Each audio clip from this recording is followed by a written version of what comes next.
প্রিয় দর্শক, পাহাড়ে এসেছি, পাহাড়ি ফল খাবো না এটা কি হয়? দেখুন কত সুন্দর কলা, এগুলো সব পাহাড়ি ফল। এখানে বিভিন্ন রকমের ফল পাওয়া যায়, আপনারা দেখতে পাচ্ছেন।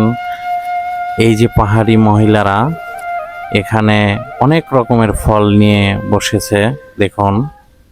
আসলে পাহাড়ের প্রত্যেকটা ভাজে ভাজে বিভিন্ন ফল ফলাদি হয়ে থাকে, আর পাহাড়িরা সকাল হলেই ছুটে যায় ফল সংগ্রহ করার জন্য।